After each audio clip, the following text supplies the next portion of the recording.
This is WPSL Port St. Lucie. The following is a paid program. The content is provided by the advertiser. WPSL, its staff, management, and ownership are not responsible for the content. Investment involves risk. Prior to making any investment, an investor should meet suitability requirements. Past results are not necessarily indicative of future performance. Neither the opinions expressed nor the information provided constitutes a recommendation to purchase or provide investment advice. The material presented is not a substitute for obtaining professional advice from a qualified person or firm. Securities offered through Centaurus Financial, member FINRA and SIPC. And now, the host of the Team Martek Hour, Joe Martek. I'm on. Is that again already? I was just saying, we were talking, Dan Warren, independent insurance agent, is here along with Ms. Victoria Lloyd, Remax of Stewart, and I am Joe Martek, and we also have special guest star, retired ex-prosecuting attorney from Wisconsin, the jurist Dr. Alan Love. Hey, let me ask you a question, Yes. Jurist JD. Good morning. If you don't pass the bar exam, but you got, I'm not talking Wisconsin now, I'm talking like Florida or any other state where you have to pass a bar exam. Before you pass the bar exam, are you a JD? No. In order to have the JD, you have to pass the bar exam. No, not in Wisconsin. I know, but not every other state. Every I think Montana still has the what they call the diploma privilege, where if the court deems that you went to the University of Montana, you're able to practice in that state. Now, Louisiana, you didn't have to go to school, but you had to pass the bar exam. But they changed that rule after Frank. What was his last name?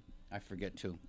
Anyway, he was the one that did Catch Me If You Can, and the kid was an airline pilot, an attorney, a doctor. I mean, he pulled off everything by the time he was 20. Anyway. But he ended up working for the feds. Yeah, well, you know what? Then the Fed got smart to hire him, because if he could pull so much of a scam at 19, 18, 20 years old, which he did. He could wash a check. Yeah. Oh, yeah, that's the guy that they did the movie on. Yeah. Right. And I actually, he had a cassette tape out. He used to do seminars, and he told that whole story on a cassette tape, and a client of mine gave me that tape 5 years or 10 years before the movie came out. Oh, lovely. But it was a... What's a cassette tape?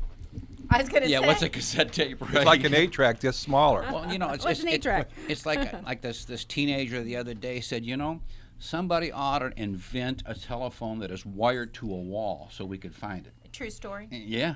Oh, that's hysterical. Well, it was an Italian girl, but really, I didn't want to say that. A blonde Italian girl.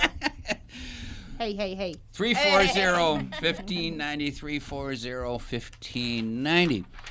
So, Team Martek started doing radio shows, we think, around 2004, give or take. We don't know exactly, but that's our date. We're using Hurricane Francis. We can remember that date. We can remember Francis and Jean vividly. I bet you the people in Texas are going to remember Oh, Harvey. boy. Did you start during the hurricanes? We started before the hurricanes, doing So the then radio probably show. 2003. We don't know. Could be. But none of us can remember. It wasn't important enough at the time to document it. We didn't know we'd be still doing these things 10 years later or 12 years later. Longer than 12 but years. It just happened. So all of a sudden we started remembering. When did we start doing these things? Long time ago. A while back, a fur bit. Yeah.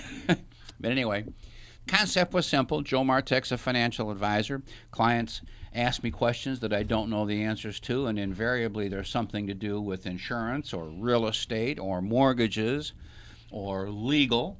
And in my not too humble opinion, if you are a credible professional, you align yourself with other credible professionals in order to help your clients. And we've been very blessed. We've been able to do just exactly that. In fact, I think I'm getting more phone calls lately trying to help people. In fact, Greg is, who's not here, who said he was going to be. I think I told you. Well, he never gives you a definitive answer. I know, careful with Greg. But anyway, what happened was, I think on our other show that we do on WCNO, where do we do it on? What's that station? 4 o'clock. We don't ever talk about that one. But anyway, what we had was this lady's son that had died 6 or 7 years ago, and he had a 401k, and she evidently was not the written down beneficiary. There may not have been any, and they would not talk to her at all. Finally, my office, finally got to people that would talk to us, but then that was the end of it. Without opening an estate, they would not divulge who could get the money. So I had Greg call him. Well, they won't tell him either. So Greg is writing the attorney letter. They'll respond. The attorney letter usually works, when it comes from an attorney, quote. Do you think there's lots of money in the country that disappears because of that very same problem? There's a lot. I would suspect that. I mean, listen, if I know one in Palm Beach County, that's just one, and we got 50 states, and when there's lots of different counties. And lots of money. And how was she related to them? It's the mother. Oh, the so mother. The son died. So they always go looking for an heir. You'd think. Well, they do. I mean, I've gotten phone calls before, and they're not my Yeah, but relatives. it's a 401k, and if that money stays, everybody benefits from that. Who's a part of that? Not necessarily. Not necessarily. Okay. That 401k is specifically for him, for his estate. Now, is it still earning money? it should be. Or can they come back and say, Now, well, he passed away? Would it eventually end up with the Red Cross or some charity after 50 years of no activity? I would imagine. Because I know all the money within my family that was put in accounts in banks that didn't get touched for 60 years all went to the Red Cross. Yeah. At some point, eventually, let's face it, the state is holding thousands or millions of dollars actually of people's money. Once in a while they publish a thing in the newspaper with all these different people, and people can check that online. They just had that from the insurance commissioner's office. There's a thing where he posts all the names of people that have all these like safety deposit boxes and accounts that were just sitting there, and maybe you're related to them. And or bank accounts that people forgot. They moved and they didn't have a forwarding address, and I haven't gotten that old yet. Well, the key thing is this. There might be $50, might be $500, might be $5,000. Well, what if you were a parent and you had some children and you had a couple safety deposit boxes and stuff, but you didn't set it up right, right, and you didn't leave them any note? Right. How are they going to know? They're not. They're not going to know. Now, what happens is, I don't know the responsibility legally that the holder of these accounts has, but I think after a certain period of time, they will send out a letter, and if there's no response, then they'll send out another Where are letter. they going to send it response. to my last known address? My last known address, and, Well, and then eventually. They've had 10 people live there since I left. Hey, speaking of flood insurance. Yes. I on my way before we started the program, I said if we'd have had 50 inches of rain on Port St. Lucie in 3 days, I don't think there would be one house in Port St. Lucie that wasn't flooded. I would agree with that, Joe. I mean, let's face it, if you live in a flood area that's deemed a flood-prone area by the federal government on their flood map, if you have a mortgage, the bank will say, hey, Joe, you got to have flood insurance too to get the loan. If you're in a flood zone. If you're in a flood zone. So a lot of people who are not in flood zones will ask me, hey, do I need flood insurance? And I'll say, listen, not being in a flood zone is pretty reasonable, but everybody's subject to flooding. So I can't tell you not to buy it, and probably 90% say, maybe we'll think about it. We don't want it right now. Let's say I'm not in a flood zone. Okay, I'm clearly not in a flood zone, and I've got a $300,000 house. You couldn't insure it for $300,000. The Fed only offers up to $250,000 for a building and up to $100,000 on contents. That's the most you can buy through their program. There are companies that sell excess, and we do have a couple of homeowners carriers that actually allows you to buy your flood insurance through them at the same time you get your homeowners, and it's actually a little cheaper, but you have to qualify for the homeowners to begin with. First time. So, ballpark, $250,000 not in a flood zone. What's it cost? A couple $100 a year? Between $300 and $400. $300 and $400. Here's what it's For going to. flood insurance? Yeah. I pay $450. So mine was like $525. But you're in a But you're on flood the zone. beach. Yeah. No, I'm not in You a sure? flood zone. Yeah. No, we used to be, and then they lifted that years ago. Okay. So here's what they do. But I guarantee I you, just you'd do be it. underwater with 50 inches of rain in 3 course. days. Yeah, but I course. just buy it just in case. Of So course, yeah. here's what normally happens. You come to me and say, Dan, I want to buy flood insurance. I'm going to ask you, are you buying the house? Are you closing on the house right now? You say, no, I just want to get it because I'm afraid of what I saw in Texas. Right. It'll take 30 days from the day you come in and do the paperwork for that to go into effect. Right. So you can't come see me when the storm's offshore. That's just not going to happen. Then I'm going to ask you to get an elevation certificate. That's the cheapest thing you can do to get the right price. And that says Joe's house is in this zone. Right. And it's so many feet above sea level. No, I didn't have to get an elevation. You don't have to, but it's a. You think it'll save me money? It usually is a cheaper way. How do you get an elevation You have to certificate? have a surveyor shoot the slab of your house with his little machine, little transit, and it goes, this is how high the house is above sea level. Question. That's the best way. When you buy your house, if there was a survey done, would that not already be on file or in file? Well, I'm going to give you No. the Greg's answer. It's possible. Well, Maybe. Maybe. when we built our house in Fort Pierce, we had one. It was part of the whole deal. The survey. And maybe it's because Yeah. of your proximity to the Yeah. ocean. I don't know.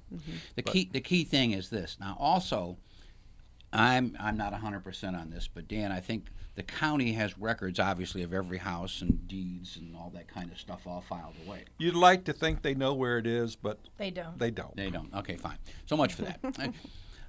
Just in case, there's microfiche. You might get lucky. They might get be lucky able and to have find it, but it will be like an odyssey in those cases to find it. Well, I know I've been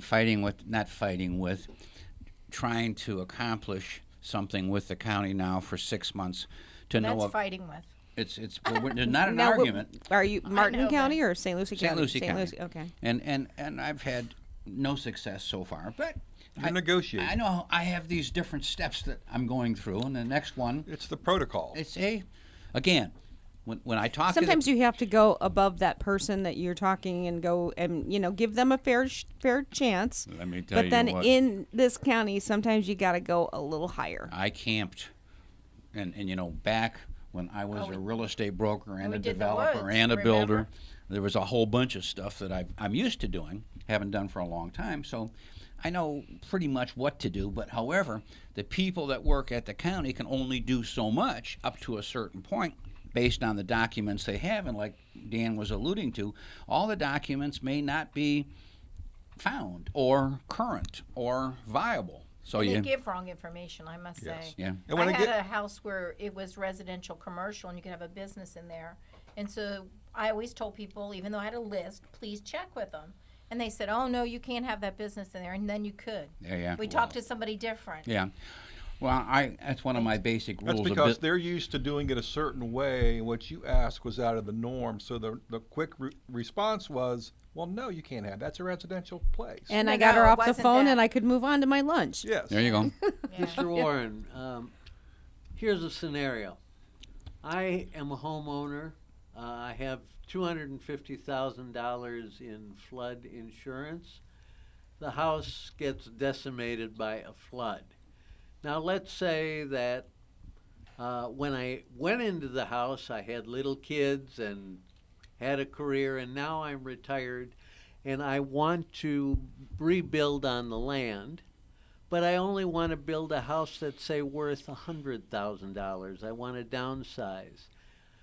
Am I going to get $250,000 from the insurance company, and then because I chose to build only a $100,000 house, I get to pocket the $150,000? I would say in most cases, yes. Because it's your policy limits and your house has been destroyed. If your house was partially damaged, the answer would be no. The state of Florida has a thing called, and I'm not going to give you the exact statute number, but it's the Florida Fair Valued Rule. So let's suppose, let's change your question just a hair to a Okay. normal insurance claim. When you come to my office, I will tell you based on my computer how much we're going to insure your house for. Not what you bought it for, but what's the insurable value. Once we make that value and you buy that policy, now your house gets totaled. We can't come back to you and say, well, Alan, we could rebuild your house for $200,000 and you got $300,000 in coverage, so you're only going to get $200,000. You get the full amount. 340-1590, 340-1590. And one of the team members who is not here, who has probably a viable excuse called he's checking out his boat, making sure it's floating and getting ready for the weekend, is on the phone. Mike Paulus, you're on the radio. No, he's not. Mike Paulus, you're on the radio now. Maybe you're not. I've got nothing. Did we lose I've you? got a whole lot of nothing. Hello, Mike, are you Oh, there? there he is. We hear you now, Mike. All this technology, calling from my cell phone. Oh, that's the problem. Listen, we have our producer today is a little lax. Well, I should have had a dial tone if he was gone, and I had okay. Yeah, what can There I he tell is. you? We She's got it having now. she's having a bad hair day. apologize. So what's happening good with? Hey, speaking of mortgages and floods and stuff, this is an interesting time. I'm sure that the question comes up quite a bit. What's going on right now? Even people that are applying for mortgages, etc. I would think, wouldn't it? Yeah, and then what happens is Fannie Mae, Freddie Mac, and just about every lender out there will put an emergency or disaster area alarm. So it makes it almost impossible to fund on loans in an area that's affected by these types of situations. So normally what happens is you would have to get a reinspection of the property just to verify that no damage was done. But I heard your conversation about flood insurance, and I was just up at the Mortgage Professionals Convention up in Orlando, and I ran into a company that specializes in changing flood insurance zones. What they do is it's an engineering firm. They'll come out to your property, and for a fee, of course, they will evaluate the dangers of your property and the risk involved, and they can litigate or mitigate your situation with the FEMA to change the flood zones. I know that the federal government, Mike, has made some major changes in Martin County. I've had several policies this year that I've received notifications on that say, hey, we're not going to renew your policy, but the good news is we're going to rewrite it because the flood zone has changed and it'll be less money. So they have made some positive changes. That's a good thing. Well, what happened? There's many properties that we run into where part of the property lies in a flood zone, but maybe not the dwelling, but maybe a little corner of it. That is correct. So therefore, it requires flood zones, and it might be in a flood zone that's really not as risky as being the whole property in a flood zone. That's what this company specializes in reducing the risk in the flood zones and reducing your flood insurance premium. So let me ask a question that my mind's over here spinning around thinking, all right, let's suppose I hired this company to determine that I, in fact, don't need flood insurance. Mm-hmm. And then the 50-inch rain comes like it did in Texas. Then we can sue that company. Can I sue that company? I understand what you're saying, Dan, and I am with you 100%. Whenever I do a mortgage, we have to verify if the property's in a flood zone. That's a big issue with us. And even if the property is not, I always recommend that they at least look into getting flood insurance because it is very affordable. So, but the difference is, let's say that your property is in a flood zone because a part of it, or maybe a footprint of the property lies in a flood zone. If you do hire a company like this to get it out of a flood zone, wouldn't that then reduce the cost of flood insurance because you're no longer in the flood zone? Absolutely. Flood insurance is based on a couple things. It's going to be based on what zone you're determined to be in and how high you are above sea level. So if you move from a flood zone that is deemed to be more costly, it's going to be less. The elevation of the structure would not change. It's going to stay the same.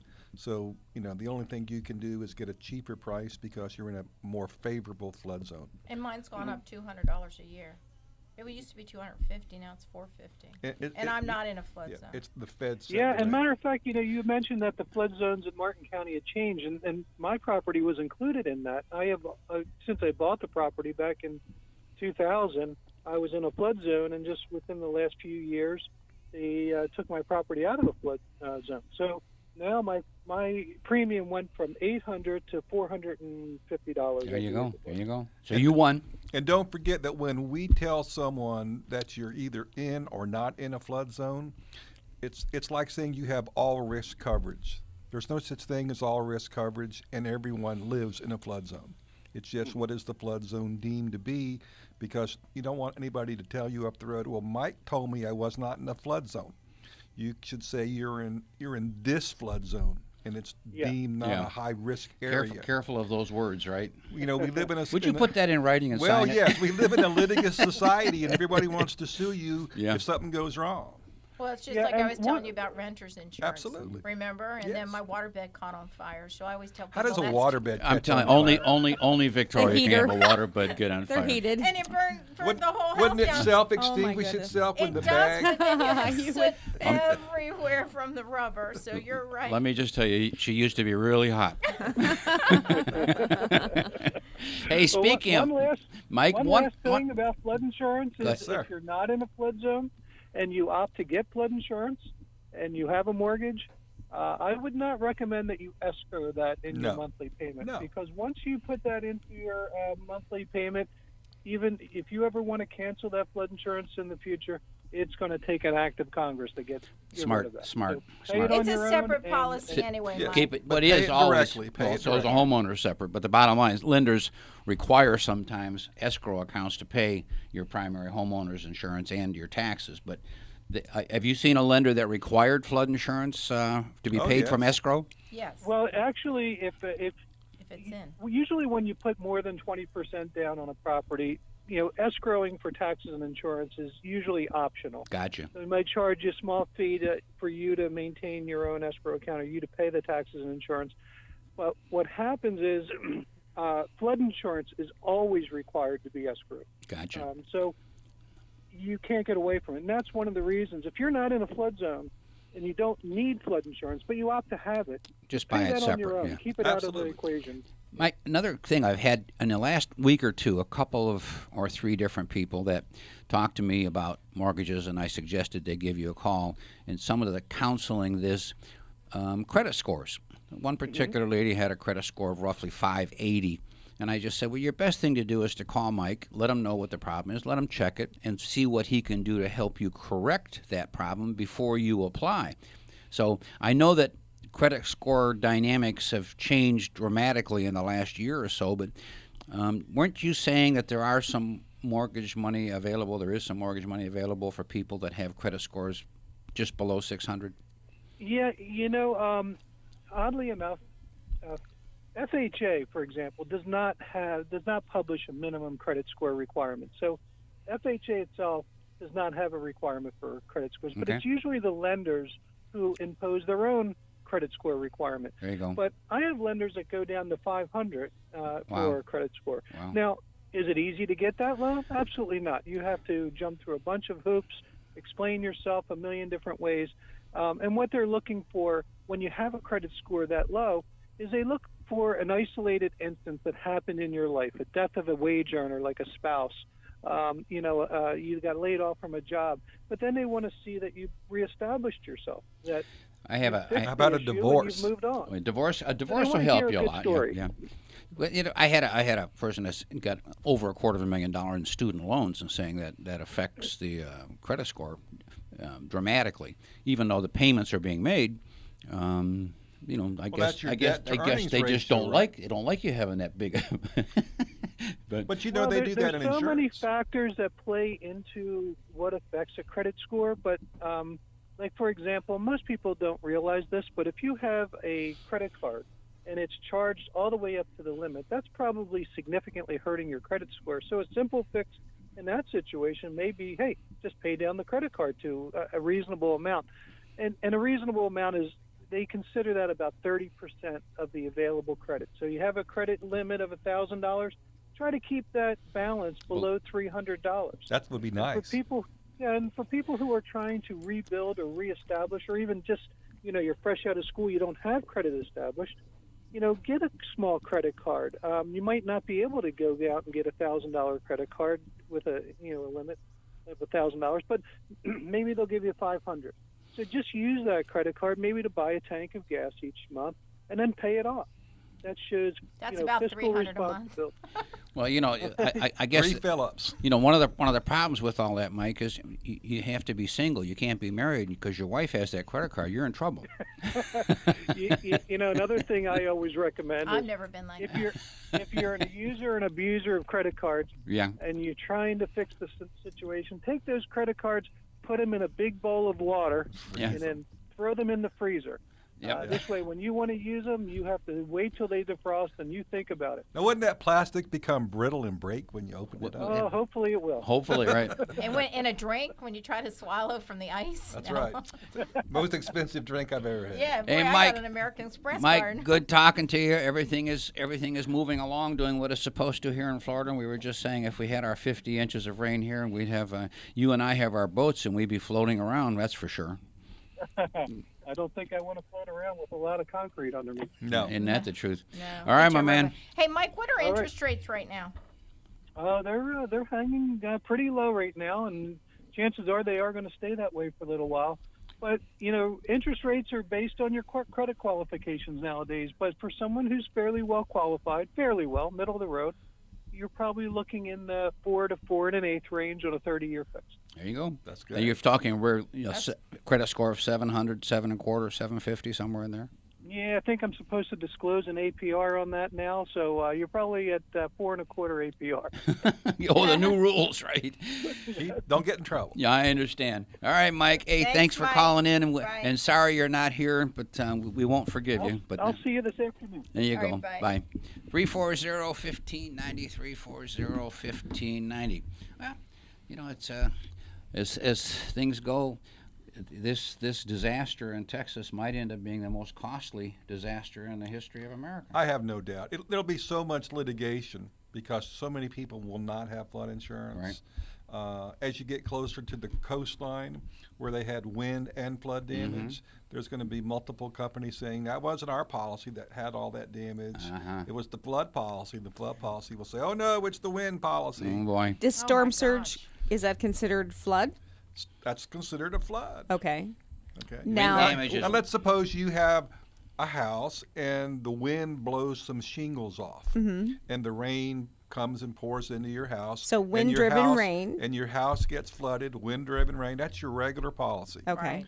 But if it's like Noah and it rains and rains and Which rains is what and the we've water been comes up seeing. and it comes up on that's a flood. Yeah, because you said it's a circumference, an area It has to be a where it all certain- comes Yeah. at the same time. Absolutely. Can't just be your house. It has to be so many acres. And believe me, everything will qualify, but now they're going to want to determine which policy is actually primary.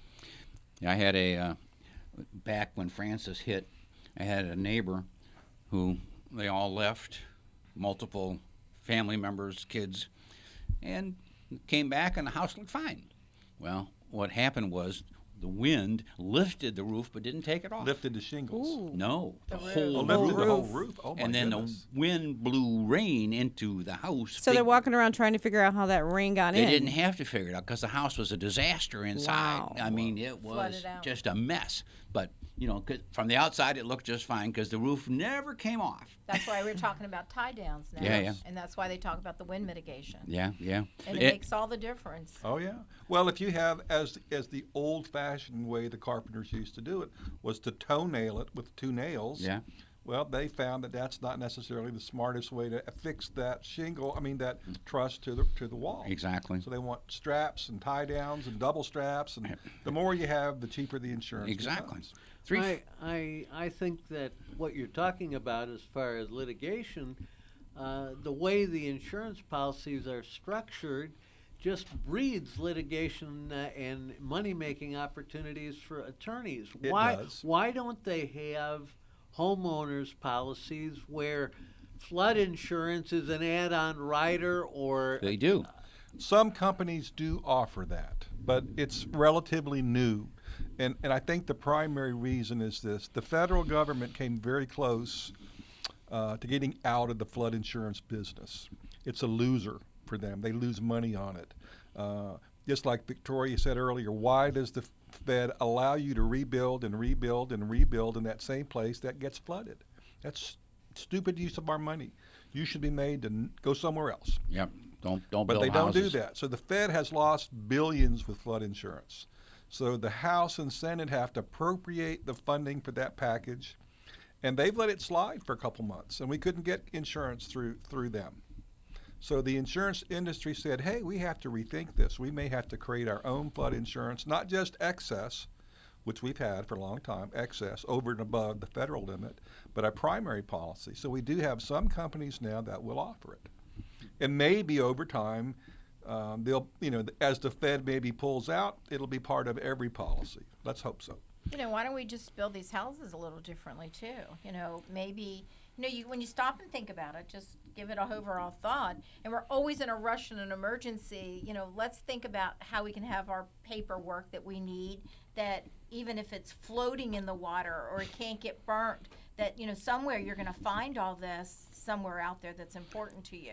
Maybe we should use more different kinds of materials to build a house instead of wood and things that crumble. But the only thing is, easily. old folks don't build by the river because the river can rise. Yeah, Absolutely. And then people years later came along and went, "Wouldn't it be beautiful to put your house right by the river?" And then they let them. Right by the ocean? And then we see these videos of houses falling into the water. yeah, yeah. I'm going to So- build it on the cliff for the view. in Yeah. California. I mean, even like Pensacola Beach, it's a beach, it's a Well, dune, when Hugo- and they when put Hugo houses hit- on Hudson it. Island just came up That's one right. day. They said that someday it'll be back underneath water, but that just popped up one day. When Hugo hit in the Carolinas, they came back and said you can no longer build east of the CO line. Yeah, And people right. said, "Oh, that's going to affect my property values." Well, it's too bad that's the new But rule. and it'll only be that way for so many years until they forget about what happened and they go, "Wouldn't it be beautiful if we did I'll this?" tell you what, Well, it's Martin like County, us now. Martin County's been forever. They've got lots on the ocean that you can't build on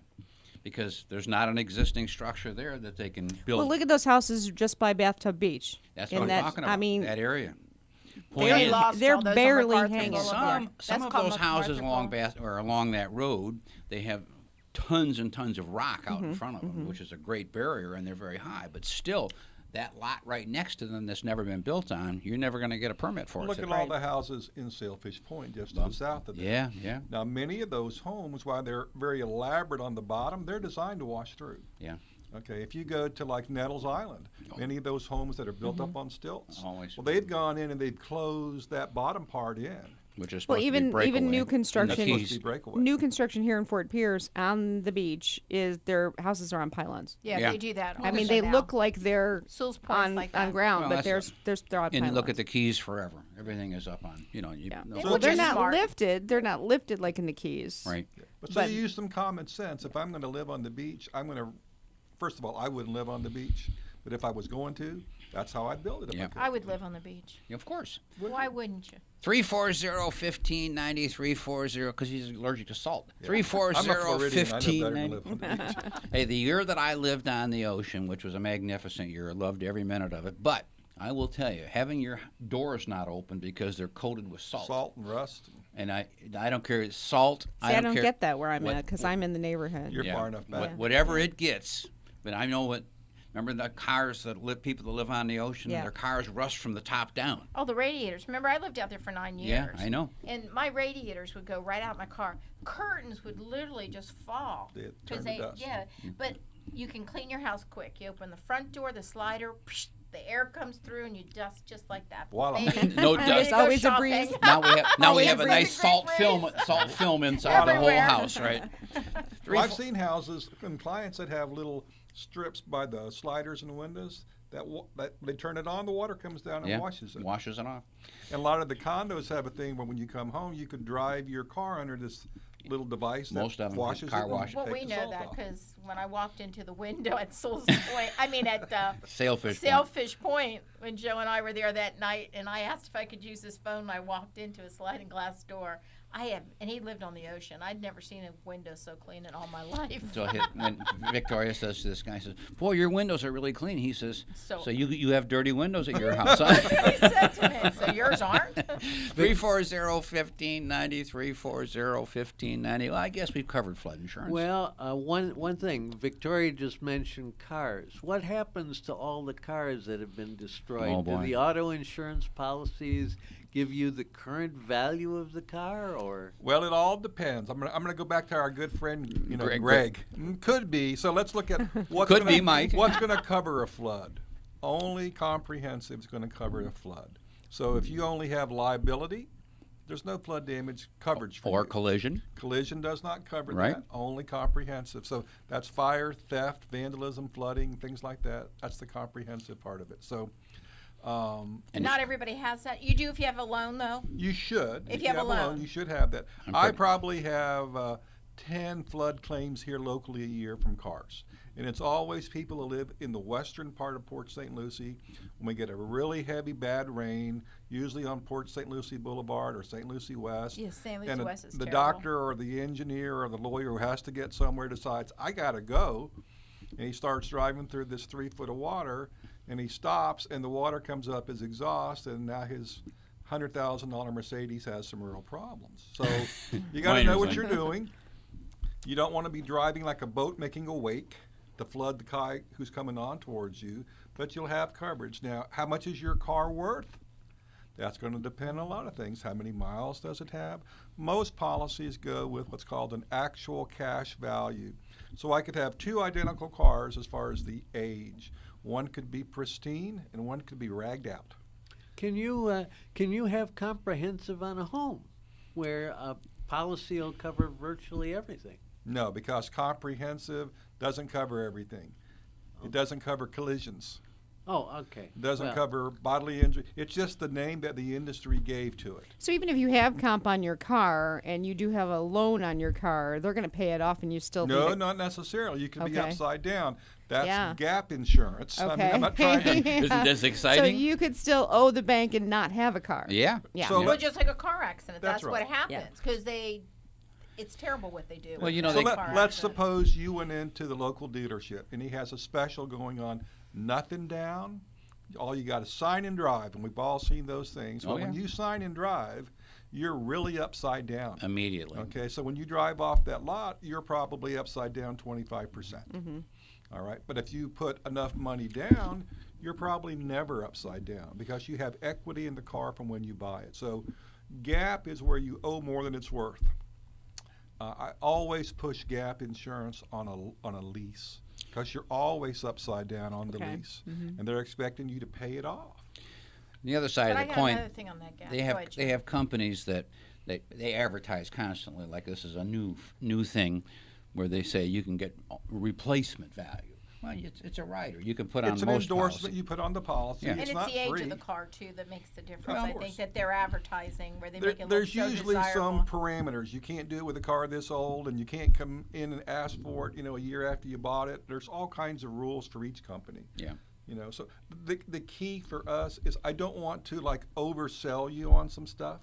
I mean, I could make you insurance poor real quick, but I want the customer to feel comfortable with what they have and know what they're self-insuring. Right. Because all those things that you choose not to take, you have self-insured. I want you to be aware of that and make a good, rational decision. Yeah, that'll never happen to me. I don't want that. Sure. But if you lived in Houston Yeah. and made a good, rational decision not to buy flood insurance because of what had been the norm, you're unhappy today. See, and look how far away they were from that storm. They probably didn't evacuate. They didn't really prepare because they were 30 miles from where that. Yeah, but if you Came live on a bed of through. rock like they are They most, do, yeah. that doesn't perk well. No. Yeah. It's not like we live on a big sandbar. Yeah. So the Right. water usually perks here unless it's Yeah, covered our up land with is wet. Unless it's To covered up begin with with, concrete yeah. or asphalt, it'll perk in. 340-1590, 340-1590. Did I answer your question? Halfway. Yeah. No, you All the did. way. You did. But the thing of it is even if your car's paid for, let's say you just bought a brand new car and you paid 50 or Cash. 100,000 for it. A lot of times, if there is a car accident, they don't give you that value. Of course so can not. you have gap insurance on your Of car course. even though you don't have a loan? Yeah. Because you were saying No, because there's the gap, always the gap depreciation is in your only to car. cover For the the money. difference. The gap only money's- covers the difference between what you owe and what it's worth. But that's not fair because if I What you're go, looking for is a stated value policy. Okay. Stated value policies are available where you say, I don't care what Kelly Blue Book says. that's what I like. My car is worth $80,000. That's right. And you I'm got not but saying- you got to prove it. You just can't say it's what it is. You're going to have to get it evaluated by a credible expert who's going to say this is a collector's car. It's very rare. Whatever reasons. Well, look what the insurance company did when I had that car accident and they hit me from the rear. When I went in, he says, "Oh, here's a check." He says, "Oh, we'll put putty in the bumper."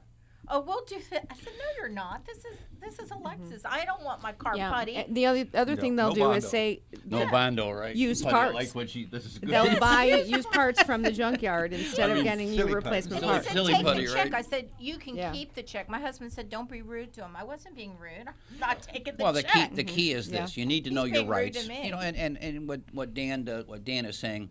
You hear it on TV. Hey, we'll tell you in 5 minutes, 10 minutes. Then you'll get your insurance. You'll save all kinds of money. But do you know what you're getting? Do you know what your risk is?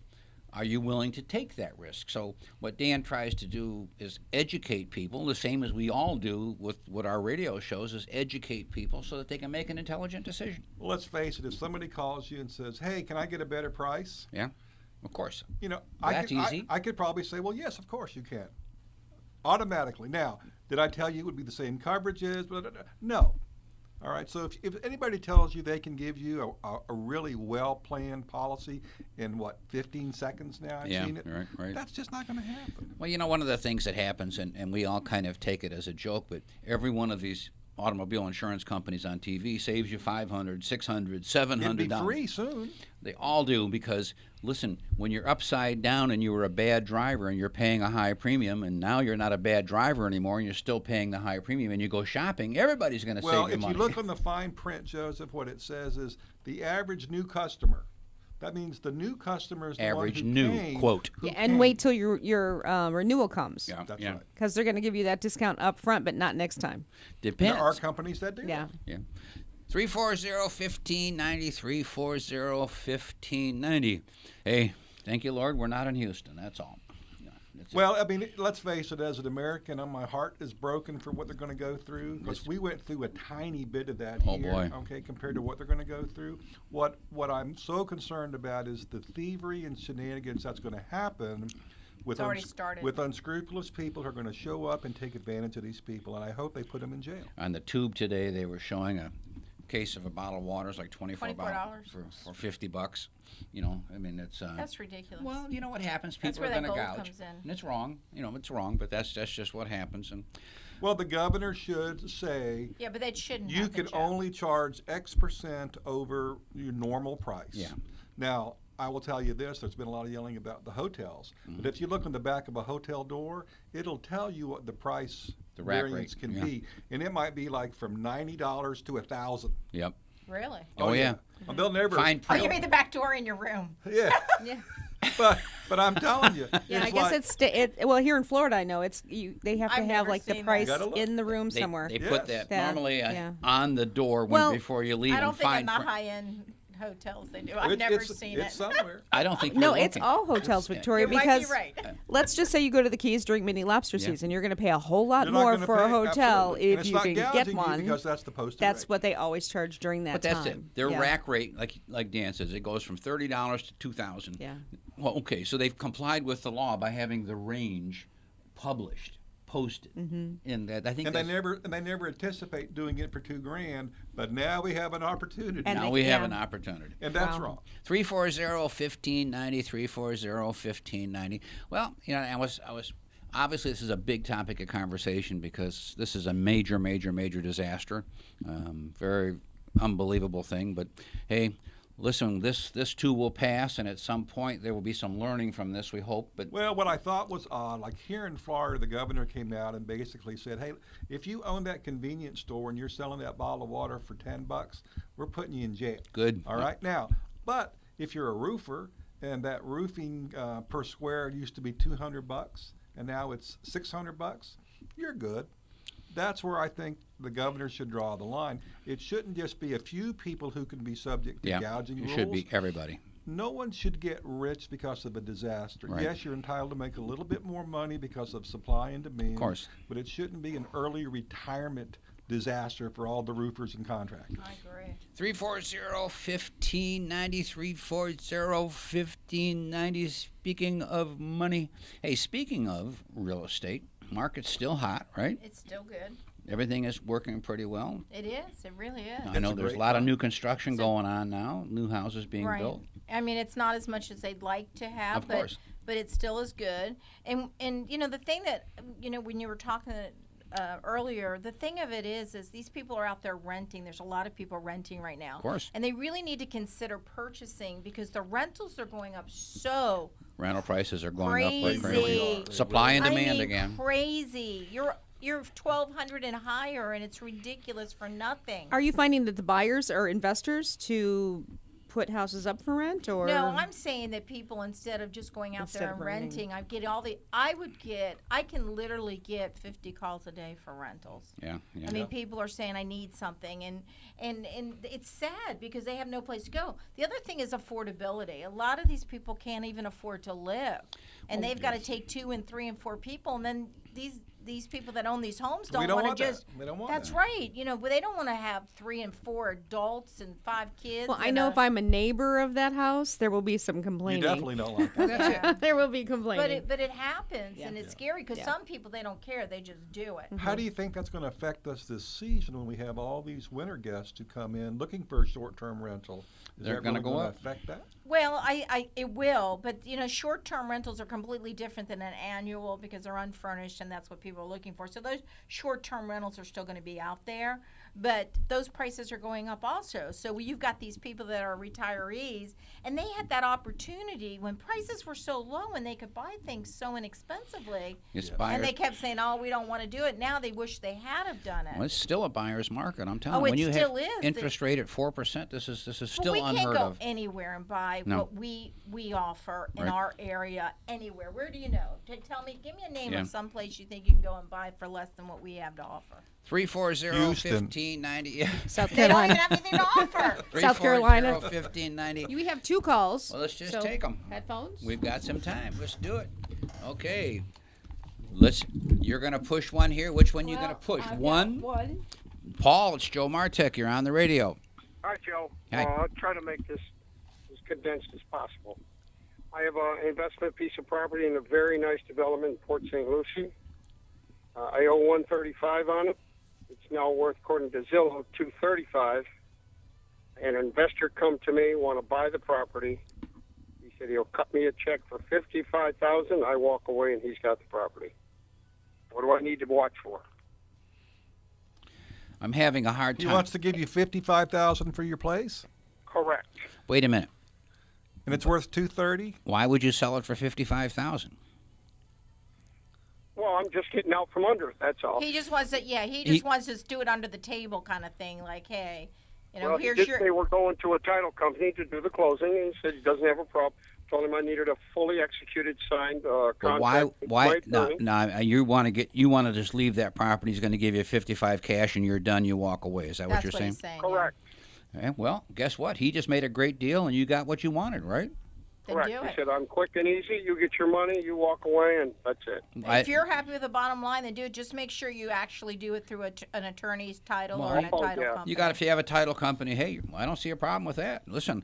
Would you call me every time you get a house that you want to sell for 55? Yeah.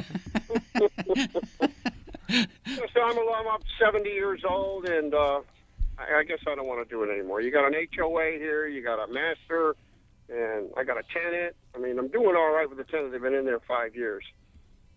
Well, hey, listen, Paul. If it works for you, it works for you. Hey, back bottom line, Victoria said. I'd have to ask the tenant if they want to buy it for like 75. Yeah.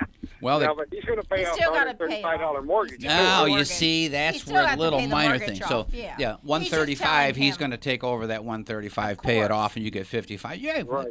now it's a win. Mm-hmm. Hey, Paul, absolutely love the deal, but you're doing the right thing. Title company will take care of that, making sure that all the documentation is right. That's number one. Okay. Now, I will run it by my attorney because I need to be concerned about how the tenant is conveyed here. Are they doing it to the new owner? They Yes, stay you with have me? to pass it on. They'll pass it on, all the terms and conditions of the Whatever the lease is, the right? leases, and your attorney will talk to And you if you about have that. money in escrow, like first, last, and security, maybe the last and security needs to go back to Right. the new owner.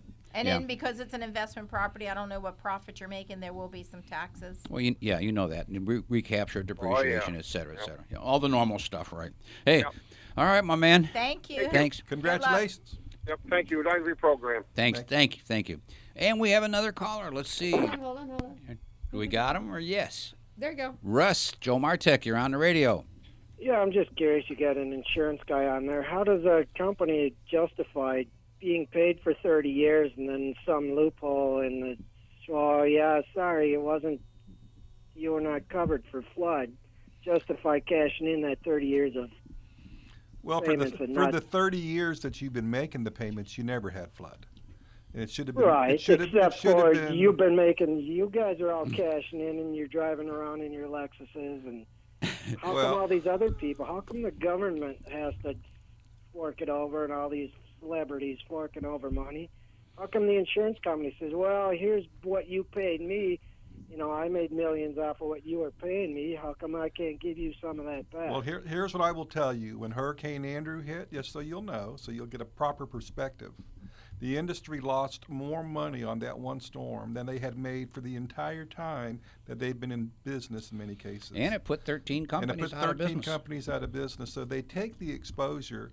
You can't expect a company to pay you because they like you and you've been a customer for 30 years for a peril the company never insured. Yeah.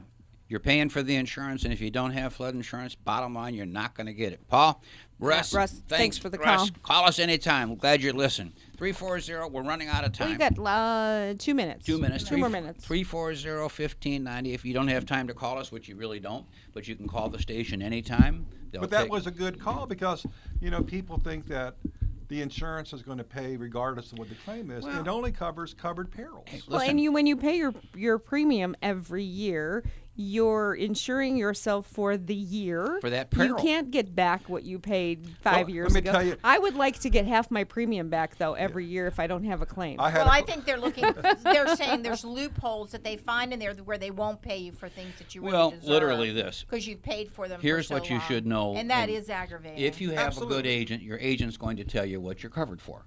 And what you're not. And what you're not. And then he tells you, "Oh, I'm so sorry, Victoria. We know you deserve that money, but there's nothing I can do." Well, listen, if I know you, and I would not say that. You don't deserve it, Vic. I had a client a couple years ago. He'd gotten sick, and he'd vomited his dentures into his commode and flushed them away and wanted to know if they were covered.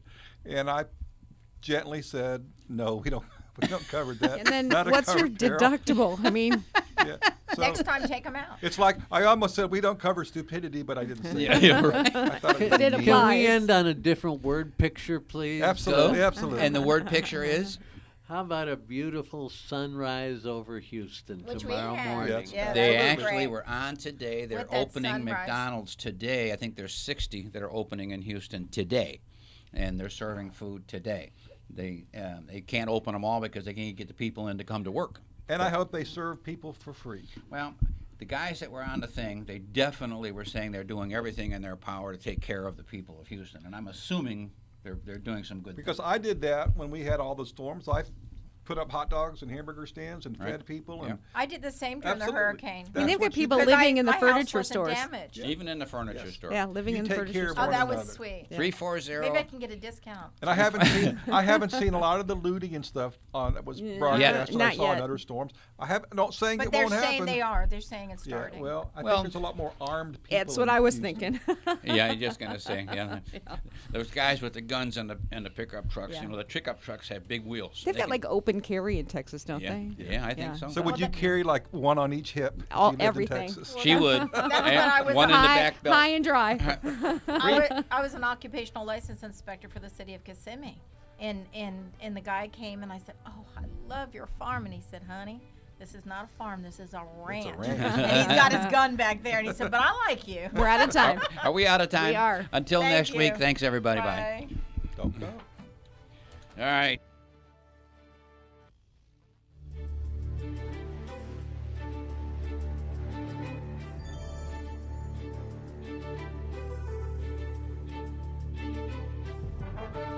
You've been listening to the Team Martek Hour. The Team Martek Hour is a paid program. The content was provided by the advertiser. WPSL, its staff, management, and ownership were not responsible for its content. Investment involves risk. Prior to making any investment, an investor should meet suitability requirements. Past results are not necessarily indicative of future performance.